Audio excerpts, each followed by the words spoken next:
Nouvelle session d'information sur la télévision Labari. D'abord, les titres. L'actualité d'aujourd'hui, c'est d'abord les échauffourées entre la police municipale et, figurez-vous bien, la police nationale cet après-midi au niveau de l'hôtel de ville de Niamey. Les détails au tout début de cette édition. L'actualité, c'est aussi la déclaration ce matin de la Mouvance pour la Renaissance du Niger, la MRN. Elle s'est prononcée sur la situation sociopolitique de notre pays. Vous la suivrez en résumé et en intégralité dans cette édition. Mesdames, Messieurs, bonsoir et bienvenue dans cette nouvelle session d'information sur la télévision Labari.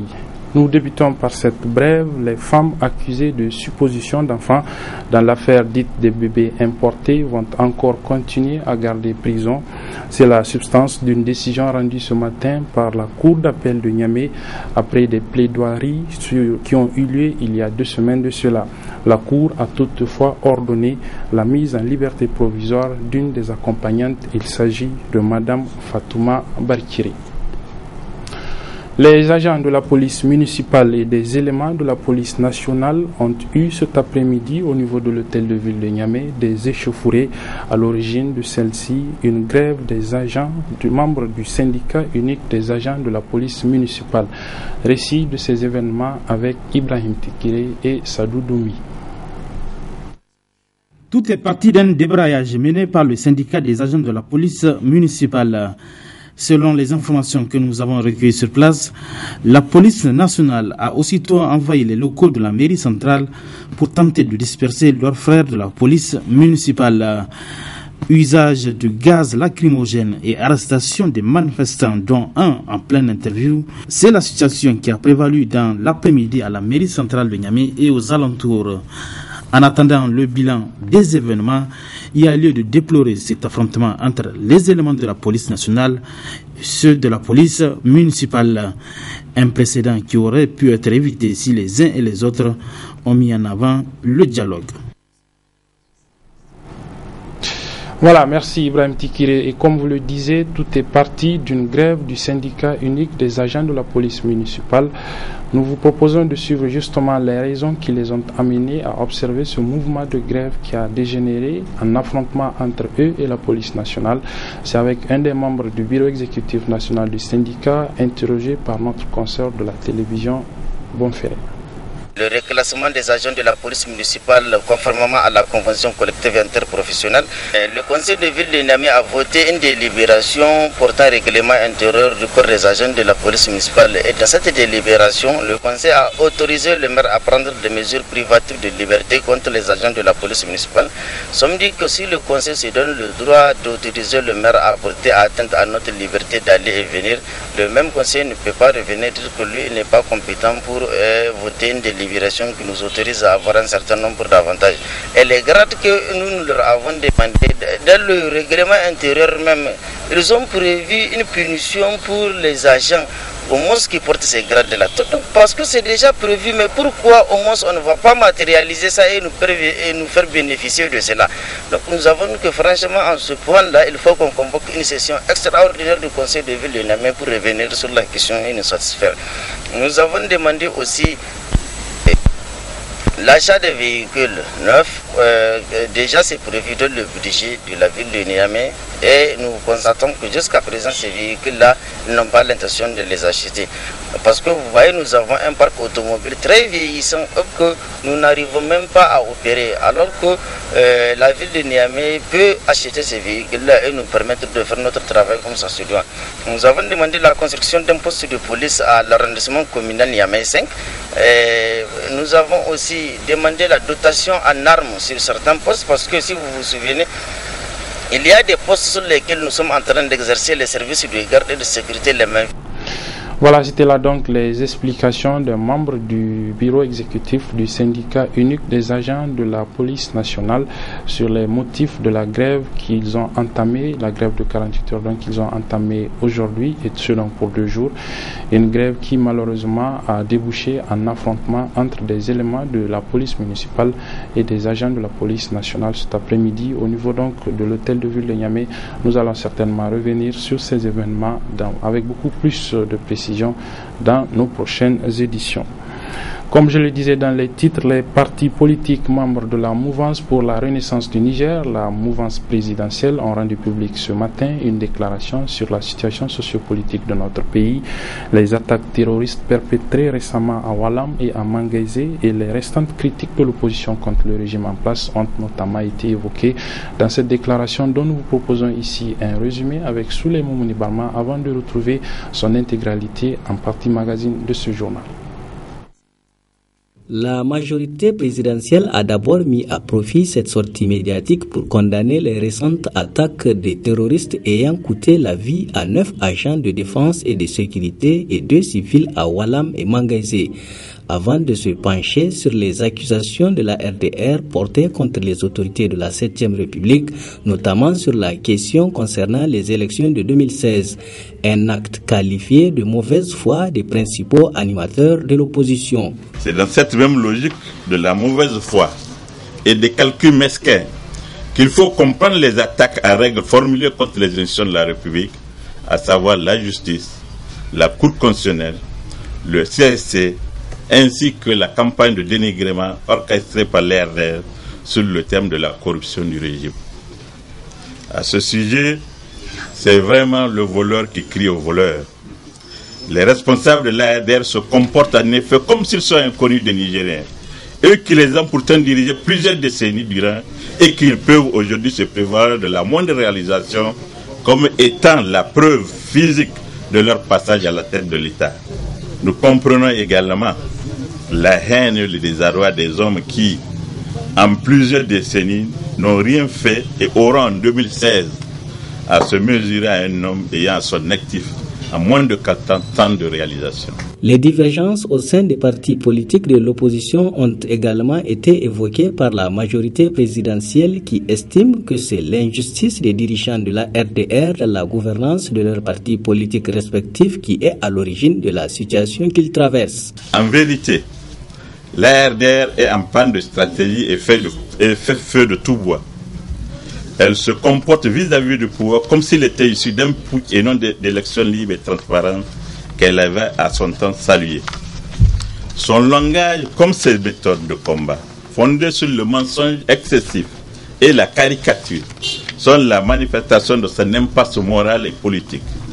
Ainsi, n'avons-nous pas entendu un de ses éminents responsables dire du pouvoir de la Renaissance qui n'est pas seulement dictatorial, mais qu'il est d'essence nazie. La majorité présidentielle rassure le président de la République, le Premier ministre et le gouvernement de son soutien et les encourage à persévérer dans la réalisation du programme de la Renaissance. Vous suivrez donc l'intégralité de cette déclaration de la MRN en partie magazine de ce journal. Une équipe des services du Fonds monétaire international a séjourné récemment dans notre pays. À l'issue de ce séjour, elle a rendu public un communiqué dans lequel on peut lire, entre autres, que les résultats macroéconomiques globaux de notre pays sont satisfaisants. Résumé de ce communiqué de presse et des réactions qu'il a suscitées, c'est avec Ibrahim Abdou Tikiré.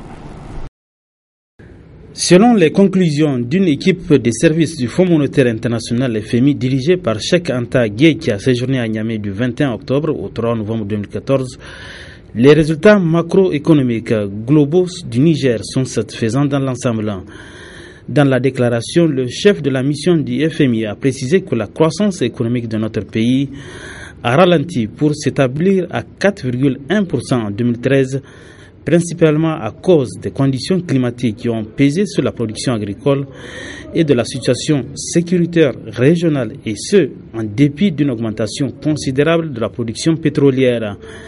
Pour les experts du FMI, les perspectives à moyen terme restent favorables pour notre pays. Le FMI constate que la croissance devrait rebondir à 6,5% en 2014 et être soutenue à moyen terme car 2 grands projets dans le secteur de ressources naturelles, exportation de pétrole brut et production d'uranium, devraient être mis en route en 2017 et en 2019 respectivement. En décryptant la déclaration du FMI sur la note accordée au Niger, Abdelmouni Ousmane, du collectif Sauvons le Niger a plutôt une autre vision des conclusions de la mission du FMI. En lisant ce communiqué, c'est qu'il est paradoxalement déséquilibré dans la mesure où on ne peut pas en même temps dire que la situation est satisfaisante quand on dit que les investissements publics sont quand même ont patiné du fait de la rareté des ressources publiques et de l'aide aussi, et que les objectifs globaux en matière de réduction de la pauvreté, ces objectifs n'ont pas été atteints tant en 2013 qu'en 2014. Il se trouve également que nous trouvons dans ce communiqué-là un certain nombre d'éléments qui, sans pour autant être étayés, peuvent nous inquiéter. C'est relativement à la question sécuritaire, où on sent effectivement que la question sécuritaire englobe ou engloutit en tout cas un maximum de ressources nationales, et on aurait espéré que les FMI mettent sa main là-dedans pour véritablement vérifier, parce qu'on a clairement vu le cas du Mali où les dépenses sécuritaires ont servi de couverture à un certain nombre de malversations. Nous avions espéré effectivement que les FMI creusent dans ce sens-là et qu'ils nous donnent un éclairage sur ce plan-là. Donc ce rapport du FMI ne nous surprend pas, mais toujours est-il que peut-être que dans la lutte contre le terrorisme qui est les dada des nations occidentales et de notre gouvernement, peut-être qu'on peut se permettre, ou ils peuvent se permettre de sacrifier les véritables besoins des Nigériens et peut-être ne pas regarder dans des dépenses qui sont à interroger, des dépenses qui pour nous ne sont pas nécessairement en adéquation avec la lutte contre la pauvreté et les besoins réels des Nigériens. Notons que la mission du FMI qui a séjourné dans notre pays a mené des entretiens relatifs aux consultations 2014 au titre de l'article 4 ainsi qu'aux 4e et 5e revues du programme appuyé par l'accord au titre de la facilité élargie de crédit. À l'issue de la mission, l'équipe des services du FMI a enregistré des notes positives sur l'évolution économique et financière en 2014 de notre pays. Dans le cadre du plan national de prévention contre la fièvre hémorragique à virus Ebola, le ministère de la Santé a initié une série de rencontres avec les différentes couches socio-professionnelles de notre pays. Ce matin, c'était les responsables des associations islamiques qui ont été sensibilisés sur la maladie. Nafissa Zakou et Ibrahim Abdou.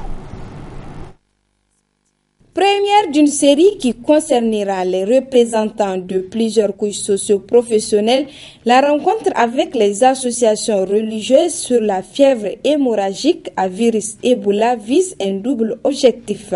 Sensibiliser les leaders religieux sur la maladie et gagner aussi leur adhésion dans la prévention et une probable gestion de celle-ci.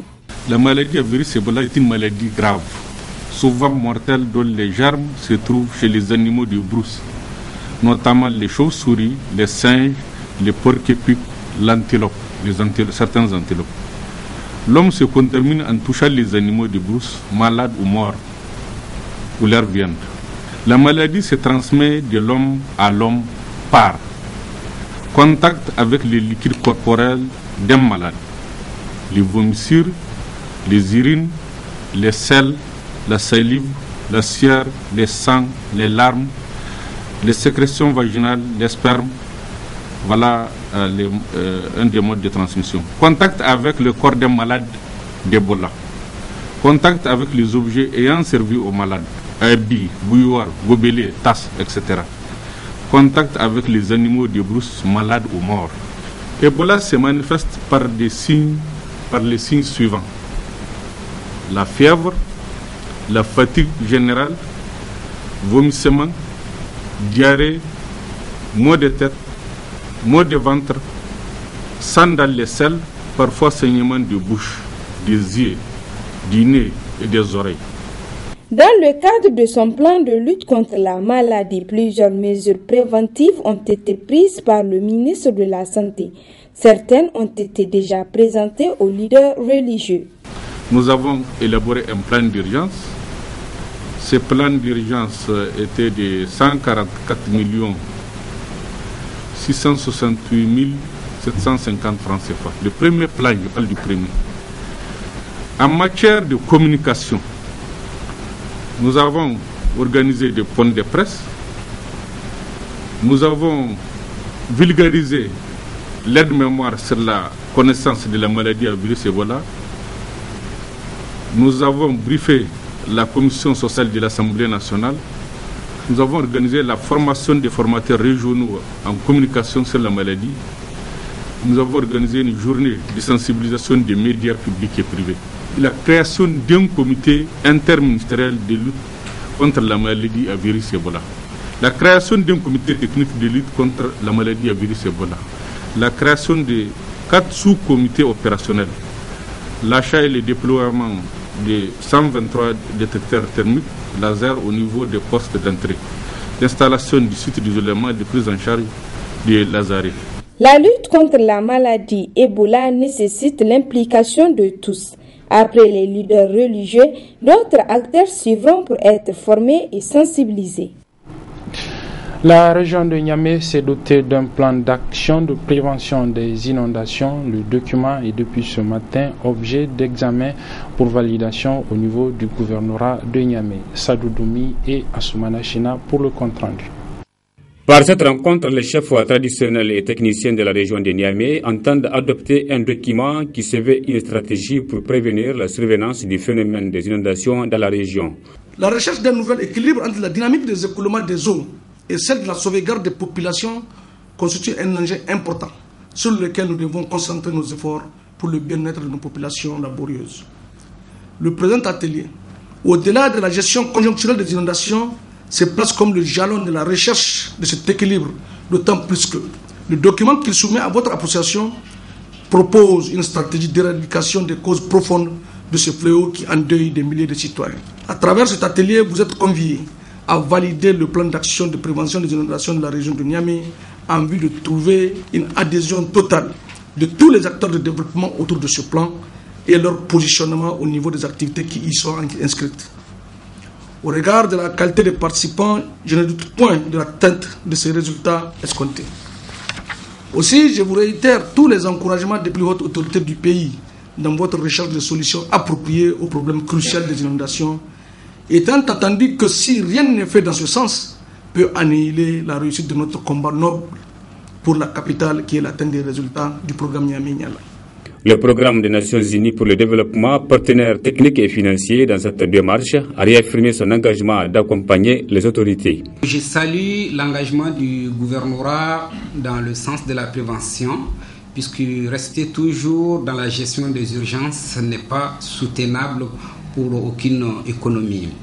On a effectué ensemble avec les directeurs régionaux de la ville de Niamey, dont je faisais partie, une mission à Ouagadougou pour nous acquérir des expériences de la gestion des inondations à Ouagadougou.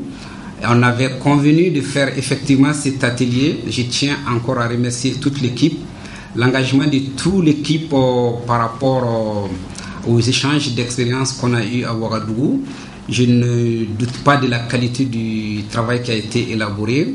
Vous allez peut-être ensemble le valider. Au nom du représentant du PNUD au Niger, je tiens encore à vous dire que le PNUD reste disponible à accompagner le gouvernorat dans sa lutte contre les inondations, surtout l'accent sur les aspects de prévention et aussi les aspects de relèvement des populations qui seront éventuellement victimes des inondations. À l'issue des 3 jours que durera cet atelier, les participants aboutiront à un plan de prévention des inondations de la région de Niamey qui, pour rappel, ont occasionné des pertes en vies humaines, des effondrements de maisons et des pertes de biens et cultures en 2012.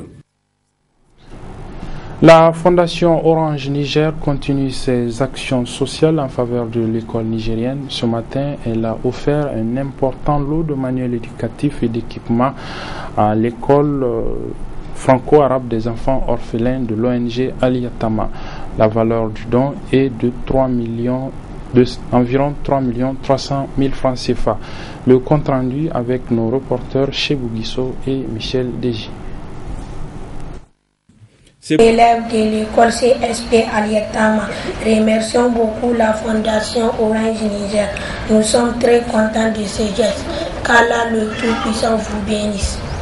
C'est un don composé de 50 tables bancs, 6 tables et chaises de maître, 6 armoires, le tout d'une valeur de 2 158 000 francs CFA et des manuels et fournitures scolaires d'un montant d'1 375 000 francs CFA.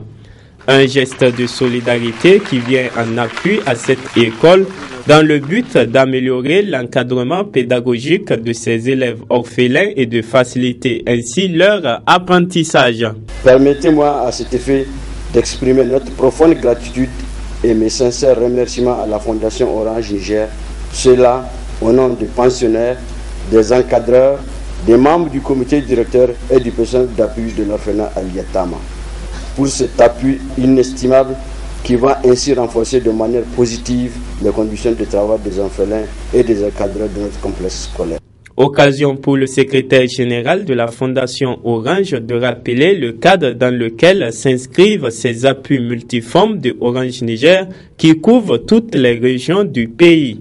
Cet élan de solidarité et de participation pour promouvoir l'éducation sous diverses formes aux côtés des autorités nigériennes s'inscrit dans notre engagement à contribuer efficacement à la formation de nos jeunes concitoyens, un maillon fort de notre politique de responsabilité sociétale à Orange Niger.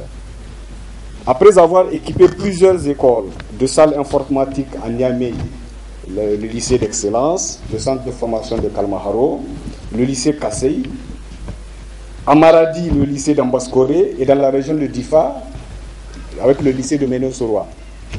Cette année, c'est environ 30 écoles de l'éducation primaire au Niger qui vont être dotées de tablettes numériques, de vidéoprojecteurs et de serveurs, outils permettant un accès numérique à plusieurs contenus pédagogiques. Créée en juin 2011 dans le souci de contribuer à l'amélioration des conditions de vie des populations nigériennes, la Fondation Orange soutient un large panel de projets et d'activités dans 3 principaux domaines, à savoir l'éducation, la santé et la culture. Du compte rendu du lancement du tournoi international de football organisé par la Fédération nigérienne de football, appuyé par la société de téléphonie mobile Airtel Niger, en vue donc de détecter des talents pour étoffer l'équipe nationale de football des moins de 17 ans en vue de la CAN des moins de 17 ans que notre pays va donc habiter en 2015. Premier étoffé, l'ossature de l'équipe qui va représenter le Niger à la CAN des moins de 17 ans, qui se tiendra en début d'année prochaine ici au Niger, que ce tournoi a été initié par la FENIFOOT. Il regroupe 5 sélections de jeunes cadets, dont 2 sont venus de la Côte d'Ivoire et du Ghana. C'était un projet qu'on avait pour la détection des joueurs. Parce que comme on dit, les jeunes talents, il faut aller les chercher là où ils se trouvent. Voilà pourquoi avec Airtel, on a pu faire une première étape concernant toutes les régions du Niger. Mais une fois encore, je le répète, ce n'est pas au Niger seulement qu'il y a des Nigériens. Parce que l'enfant qui se trouve en Chine, tout simplement parce que son père nigérien a choisi de vivre en Chine, on ne peut pas dire que nous sommes plus Nigériens que lui. Voilà. Donc, nous, on va chercher le bon Nigérien là où il se trouve. C'est l'objectif que nous nous sommes fixés à tous les niveaux. C'est vrai que ça a un coût, ça coûte cher. Mais s'il faut passer par là, on va le faire. Là où se trouve le meilleur Nigérien, nous irons à sa recherche. Et c'est ça l'objectif de ce tournoi-là. Comme il l'a dit, effectivement, les gens m'appellent de partout, du Nigeria, du Bénin, ils disent « Ah non, ils ont appris, pourquoi eux pas ?» J'ai dit « Vous avez raison, ils ont tout à fait raison. » Mais c'est un chantier qu'on vient de commencer. On n'a pas les moyens pour le moment d'aller au niveau de tous les pays. On a commencé par le Ghana. C'est vrai, tantôt on avait dit Ghana, Côte d'Ivoire, Togo. Mais l'année prochaine, on va l'élargir. Au fur et à mesure qu'on aura les moyens, on va élargir notre champ de recherche. Pour l'organisation de ce tournoi, la FENIFOOT a bénéficié du soutien financier de la compagnie Airtel Niger comme une suite logique de la compétition Airtel Jeune Talent. Le tournoi se tiendra du 12 au 20 novembre 2014 au stade municipal. Les jeunes sélectionnés bénéficieront d'un stage d'1 mois en Algérie. Je vous propose de suivre d'abord un extrait d'une conférence de presse animée ce matin, c'est toujours du football, par le sélectionneur national de MENA, là c'est les juniors. Il s'agit de Cheikh Omar Diabaté qui a fait le point des préparatifs de notre équipe nationale qui s'envole demain pour aller rencontrer le Cap-Vert dans le cadre des préparatifs des matchs éliminatoires de la CAN 2015 qui ne se tiendra pas, je vous l'annonce déjà, au Maroc, la CAF ayant pris sa décision. Je propose donc de suivre un extrait de la conférence de presse animée par Cheikh Omar Diabaté, c'était ce matin. Ils ne sont pas éliminés. Ils ne sont pas éliminés, on a 6 points à jouer, à chercher.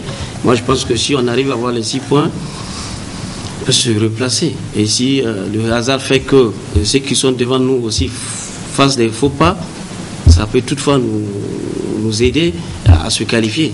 Donc maintenant, nous, on a 6 matchs à jouer et surtout les 6 points à jouer et surtout le match qui vient, le match du 15, c'est le plus important. Moi, je pense que si on le gagne, et pourquoi pas, et espérer avoir la dernière journée ici, une victoire, peut-être avec 8 points, on peut toutefois considérer que nous pouvons se qualifier. Donc vraiment, c'est pas parce que on pense qu'on est éliminé que les Mazous ne sont pas là et on est en train de faire autre chose. Non, on a conscience de l'enjeu qui est là et la tâche qui nous attend. Donc c'est à nous maintenant de montrer que sans ceux qui ne sont pas là, que nous pouvons aussi jouer et donner un bon résultat. Si vous regardez, nous avons à peu près 6 personnes dans ce groupe, peut-être qui ne pourront pas participer au tournoi de l'UMOA. Donc il ne faut pas amener ce tournoi-là. C'est l'objectif réel. Moi je pense que c'est avoir, comment appelle-t-on, tout le monde dans de bonnes conditions et tout le monde, ceux qui vont se donner pour défendre les couleurs. Ils l'ont fait à un certain temps, les Mazous l'ont fait, et parce que ce sont ceux qui ne sont pas là. C'est les Mazous, c'est les Mbappé. Moi j'ai échangé avec Mbappé, j'ai échangé avec Kalala. Je me suis dit que non, ils sont pas enterrés de l'équipe nationale. C'est pas qu'ils ne vont plus revenir à l'équipe nationale. Il n'y a aucun sélectionneur qui osera les éliminer à pareil moment. Mais moi j'ai pris, comme je l'ai dit, avec le staff qui est à côté de moi, de les laisser s'occuper de leur championnat. Mazou, il est meilleur buteur. Il est en train de marquer des buts. C'est vrai, on pouvait l'appeler, mais moi j'ai jugé utile de le laisser.